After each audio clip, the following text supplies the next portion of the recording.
Aujourd'hui, on va regarder les résultats du sondage de l'Association canadienne de la paye pour l'année 2019 sur le salaire des travailleurs québécois. On va regarder ça après cette pause. Alors, l'année dernière, j'avais fait une vidéo qui s'intitulait Le salaire des travailleurs au Québec et maintenant, un an plus tard, encore une fois, le résultat des sondages de l'Association canadienne de la paye. L'Association canadienne de la paye, c'est l'association qui s'occupe d'encadrer un peu les gens qui font la paye à travers le Canada et au Québec. Et comme à chaque année, ils font un sondage, donc vous pouvez le trouver là sur le site de l'association. Il pose des questions aux travailleurs québécois et il pose des questions sur le salaire et ce qu'ils s'attendent à obtenir et ce qu'ils aimeraient avoir de leur patron. Et cette année, il y a des choses assez intéressantes et il y a des choses aussi qu'on peut comparer avec l'année dernière. Donc, c'est ça qu'on va faire aujourd'hui. Alors, l'année dernière, on avait regardé les résultats du sondage. Qu'est-ce qu'on avait vu? On avait vu qu'un Québécois sur 3 vivait d'un chèque de paye à l'autre et qu'environ 2 Québécois sur 10 aurait de la difficulté à trouver 2000 $ s'il y avait un imprévu qui arrivait. Ce que je peux vous dire, c'est qu'en termes de salaire, il n'y a pas vraiment grand-chose qui a changé. Toujours à peu près la même proportion de travailleurs québécois qui sont pris à la gorge, là, que si leur chèque de paye était retardé de quelques jours, il y aurait des factures qui ne seraient pas payées. Et s'il y avait un imprévu jusqu'à 2000 $ il y aurait de la difficulté à trouver ça, que ce soit de l'épargne ou même aller chercher du crédit parce qu'ils ont tout simplement trop de problèmes de dette, donc de la difficulté à aller chercher de l'argent pour les imprévus. Alors, il n'y a pas grand-chose qui a changé. Par contre, la situation du Québec, encore cette année, est meilleure qu'à l'extérieur du Québec, donc dans le reste du Canada, où c'est à peu près 40% des Canadiens qui ont de la difficulté, qui vivent d'un chèque de paie à l'autre, essentiellement. Alors, ça, c'est quand même la bonne nouvelle, si on veut.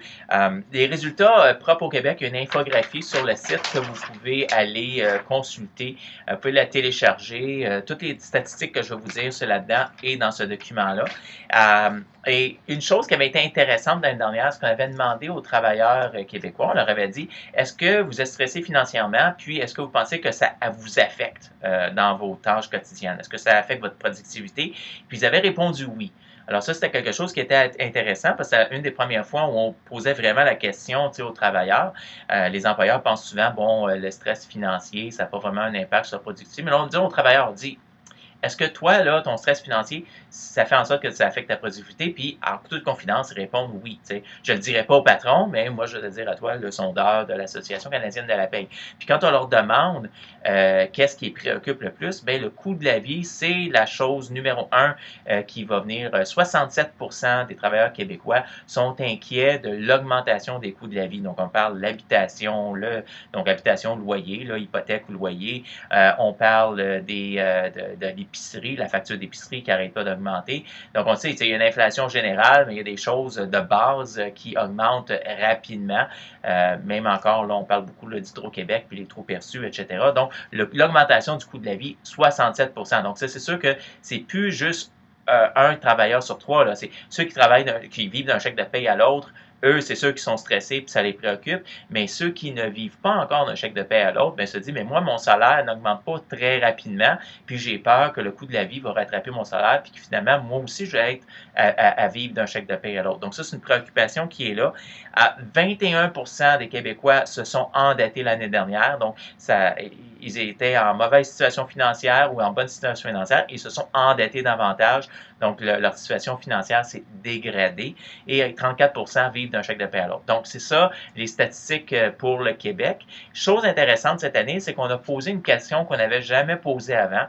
On avait demandé, bon, est-ce que le stress financier affecte votre productivité, mais on leur a demandé cette année, combien de temps prenez-vous dans une journée de travail? Puis on parle de temps par jour où les gens vont travailler, puis ils ne travailleront pas sur leur tâche, là, ils vont régler le problème financier ou penser. C'était 30 minutes. 30 minutes, c'est le chiffre à se rappeler, c'est à peu près 2 personnes sur 10, 2 travailleurs sur 10, va prendre 30 minutes de temps par jour pour régler ses problèmes financiers personnels ou simplement à cause du stress financier. 30 minutes.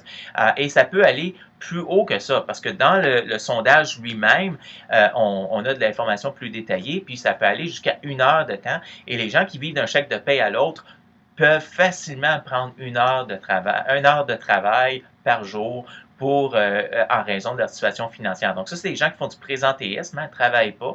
Et ça a un coût pour l'entreprise. Et cette année, le sondage l'a quantifié à 2,7 millions simplement pour les travailleurs du Québec. Donc c'est 2,7 millions de dollars que les employeurs du Québec perdent en productivité parce que tout simplement, ils ne s'inquiètent pas, s'intéressent pas au stress financier ou à la santé financière des employés.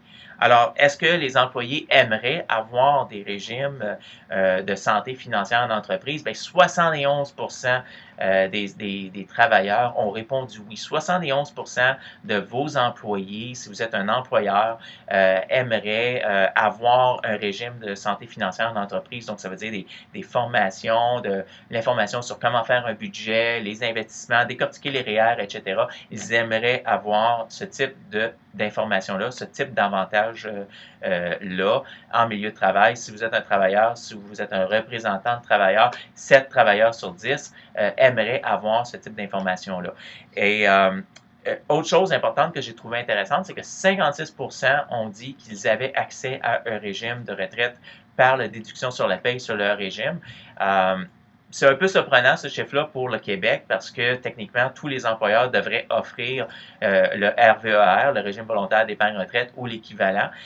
C'est sûr qu'on n'attendra jamais le 100% parce que la loi RVER ne s'applique pas nécessairement à les tout petits employeurs, là. C'est à leur discrétion. Le Québec, c'est un marché de PME. Hein. C'est vraiment des petites et moyennes entreprises, donc c'est pas nécessairement tous des très grosses entreprises qui peuvent avoir des caisses de retraite. Mais 56%, donc environ un employeur sur deux offre présentement un régime.